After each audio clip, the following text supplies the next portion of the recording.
Full power ಅಂತ ನೋಡಿದ್ದೇವೆ. ಇದು ಎಂತ ಅಂತ ನಮಗೆ ಅರ್ಥ ಆಗೋದಿಲ್ಲ. DC ಅವರಿಗೆ ಹಿಂದೆ ಕೂಡ ಅವ್ರ ಡಿಸ್ಟ್ರಿಕ್ಟ್ ಮ್ಯಾಜಿಸ್ಟ್ರೇಟ್ ಅಂತೇಳಿ ಅವರದೇ ಆದ ಪವರ್ ಇದೆ. ಅದಕ್ಕೆ ಅನುಗುಣವಾಗಿ ಅವರು ಕೆಲಸ ಮಾಡ್ತಾರೆ. ಅರೆ ನೀವೇನು ಮಾಡಿದ್ರಿ ಸರ್ಕಾರ? ಮತ್ತು ಮುಖ್ಯಮಂತ್ರಿ, ಉಸ್ತುವಾರಿ ಸಚಿವರು, ಶಾಸಕರಿಗೆ ಏನು ಕೆಲಸ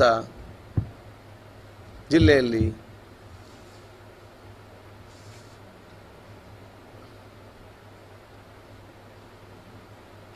ಹಾಗಾದ್ರೆ ಇನ್ನು ಮುಂದೆ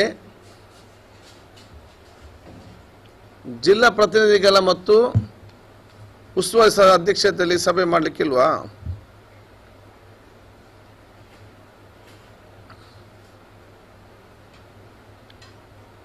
ಏನು ಕ್ಲಾರಿಟಿ?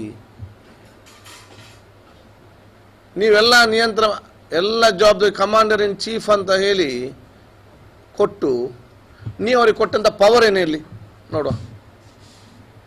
ಕಮಾಂಡರ್ ಇನ್ ಚೀಫ್ ಅಂತ ಮಾಡಿ DC ನೀವೇನು ಪವರ್ ಕೊಟ್ಟಿದ್ದೀರಿ? ಒಂದು ತಹಶೀಲ್ದಾರ್ ಕೆಲಸ ಮಾಡದಿದ್ದರೆ, AC ಕೆಲಸ ಮಾಡದಿದ್ದರೆ ಅವರ ಮೇಲೆ ಆ್ಯಕ್ಷನ್ ತಗೊಳ್ಳುವಂಥ ಪವರ್ DC ಇದೆಯಾ? ಒಬ್ಬ DHO ಕೆಲಸ ಮಾಡದಿದ್ದರೆ, ಒಬ್ಬ ಡಾಕ್ಟ್ರು ಕೆಲಸ ಮಾಡದಿದ್ದರೆ ಅವನನ್ನು ಪನಿಷ್ಮೆಂಟ್ ಟ್ರಾನ್ಸ್ಫರ್ ಮಾಡೋ ಪವರ್ ಜಿಲ್ಲಾಧಿಕಾರಿಗಿದೆಯಾ? ನೀವು ಈ ಎಲ್ಲ ಪವರ್ ಕೊಡದೆ ನೀವು ಕೆಲಸ ಮಾಡಿಸೋದು ಯಾವ ಇಲಾಖೆಯನ್ನು ಕೆಲಸ ಮಾಡಿಸಬೇಕು ಅವರು? Then why is government is there?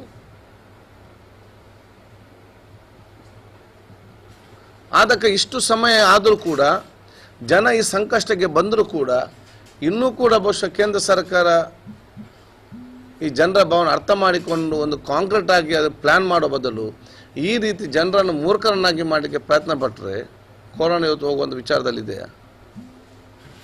ನಿಭಾಯಿಸಲಿಕ್ಕೆ ಸಾಧ್ಯ ಉಂಟಾ? ಗ್ರಾಮ ಮಟ್ಟದಲ್ಲಿ ಟಾಸ್ಕ್ ಫೋರ್ಸ್ ಮಾಡಬೇಕು. ಈಗ ಇದು 1.5 ತಿಂಗಳಿಂದ ನಮ್ಮ ಜಿಲ್ಲೆಯಲ್ಲಿ ಮಾಡ್ತಿದ್ದಾರೆ. ಈ ದೇಶಕ್ಕೆ ಪ್ರಧಾನಿ ನಿನ್ನೆ ಹೇಳಿಕೆ ಕೊಡ್ತಾರೆ. ಆಗ ನಾವು ಎಷ್ಟು ಹಿಂದೆ ಇದ್ದೇವೆ ನೋಡಿ. ಇದೆಲ್ಲ 2 ತಿಂಗಳ ಹಿಂದೆ ಮಾಡಿ ಅವ್ರಿಗೆ ಕೊಡಬೇಕು. ಗ್ರಾಮ ಮಟ್ಟ ಅಲ್ಲ, ಗ್ರಾಮದ ವಾರ್ಡ್ ಮಟ್ಟದಲ್ಲಿ ಆಗಬೇಕು ಈ ಟಾಸ್ಕ್ ಫೋರ್ಸ್. ಬರೀ ಗ್ರಾಮ ಅಲ್ಲ, ಎವ್ರಿ ವಾರ್ಡ್ನಲ್ಲಿ ಮಾಡೋದ ಪರಿಸ್ಥಿತಿ ಆಗಬೇಕು. ಅದಕ್ಕೆ ಬೇಕಾಗುವಂಥ ವ್ಯವಸ್ಥೆಯನ್ನು ಗ್ರಾಮ ಮಟ್ಟದಲ್ಲಿ ಮಾಡಬೇಕು. ನಾನು ಅವತ್ತೇ 20 ದಿವಸ ಹಿಂದೆ RDPR ಮಂತ್ರಿಗೆ ಮಾತಾಡಿದ್ದೆ. ನಾನು ಕೇಳಿದ್ದೆ, 15th ಫೈನಾನ್ಸ್ನಲ್ಲಿ ಸ್ವಂತ ನಿಧಿಯಲ್ಲಿ 30% ಆಫ್ ದಿ ಅಮೌಂಟ್ ಗ್ರಾಮ ಪಂಚಾಯತ್ ಅವರ ಅಧಿಕಾರಕ್ಕೆ ಬಿಟ್ಟು ಬಿಡಿ. ಅವ್ರಿಗೆ ಏನು ಖರ್ಚು, ಯಾವುದಕ್ಕೆ ಖರ್ಚು ಮಾಡಬೇಕು, ಕೊರೋನಾಕ್ಕೆ ಹೇಗೆ ಖರ್ಚು ಮಾಡಬೇಕು ಎಂದವರು ಗ್ರಾಮ ಮಟ್ಟದಲ್ಲಿ ಆ ಗ್ರಾಮದವರು ತೀರ್ಮಾನ ಮಾಡಲಿ. ಆದೇಶನೂ ಕೂಡ ಬರಲಿಲ್ಲ.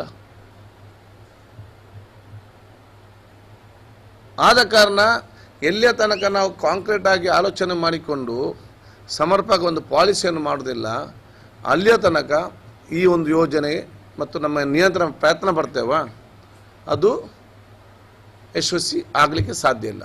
ಮತ್ತೇನು, ಕೊರೋನಾ ಅದರಷ್ಟೇ ಬರ್ತದೆ, ಅದರಷ್ಟೇ ಹೋಗ್ತದೆ, ಎಲ್ಲ ಮುಗೀತದೆ, ಎಲ್ಲ ನಮ್ಮಿಂದಾಗಿ ಹೋಯ್ತು ಅಂತ ಹೇಳ್ತಾರೆ. ಈ ಮಧ್ಯೆ ಈ ಜನ ಸತ್ತವರು ಆಸ್ಪತ್ರೆ ಕಷ್ಟಪಡೋ ಲೆಕ್ಕವೇ ಇಲ್ಲ, ಅವರ ಸತ್ತವರ ವಿಚಾರವೇ ಇಲ್ಲ. ಇದೆಲ್ಲ ಕೂಡ ಸರ್ಕಾರ ಗಂಭೀರ ಪರಿಗಣಿಸಬೇಕಂತ ಹೇಳಲಿಕ್ಕೆ ಬಯಸ್ತೇನೆ.